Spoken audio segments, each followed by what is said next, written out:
Hey, this is Sir from Hexel.com. Today we're gonna look at RxJava for Android. This is a really huge library, and it's not a brand new, but maybe some of you don't know about this library. That would be useful to know what's it about. So basically it's a wrapper for your networking, and it will make your networking much cleaner and more readable. The complex one. For simple networking, you better off just sticking with your retrofit or async task, whatever you're using. Okay, HTTP. Let's start with looking at the difference of implementing the very basic networking. I have this on Click Listener, and basically 3 different ways of doing just a simple API query for TMDB API. We just query some movies up there. And the first one is with the async task. Pretty straightforward. Okay, HTTP one. You just enqueue your calls and get on response. But this one is still not the UI thread. That's why we use run on UI thread method to change UI. Really clean and looks better. Let's see what we have with the RxJava. This one you create observable from callable, which is execution okay HTTP call and getting a string. Then I set it to run on a background thread. This calls observe, which is the last action. Should be on the main thread to set the UI.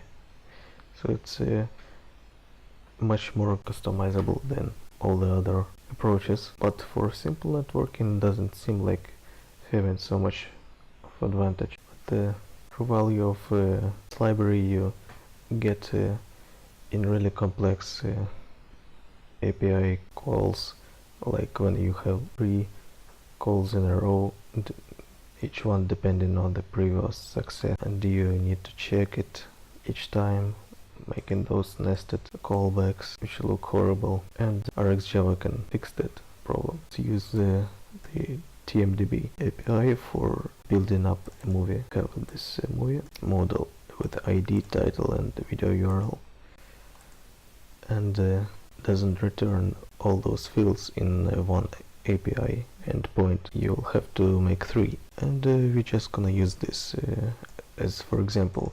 You can have so many different use cases, like for example signing up user, then checking for contacts of this user that already signed up, then sending invitations, and different cases. That's the chain we have in here.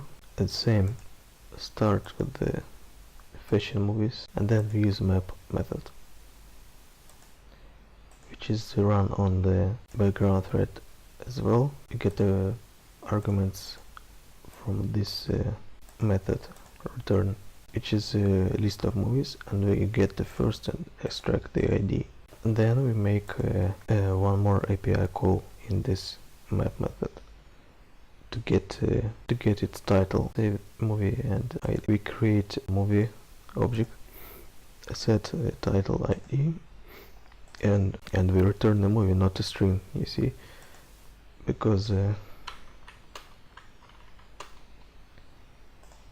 cool thing about this library is it's so customizable.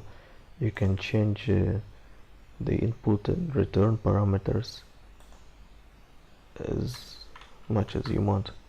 So we get a string as input and movie as a return value.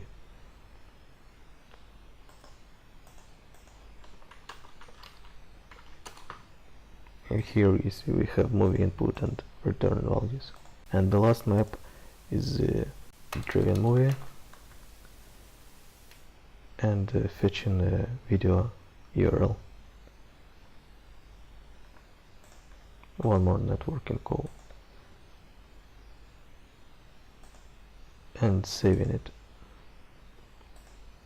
then return it.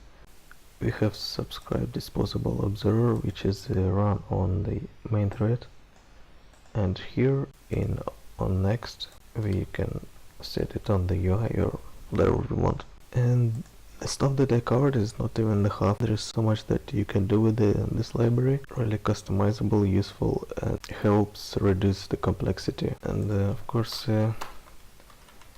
it wouldn't be so great and good looking without lambdas. Yeah, this way it looks more complicated, and all the method names. Yeah, and that's the basic stuff for RxJava, and there is so much more to cover. And yeah, that's it for now, and thanks for watching.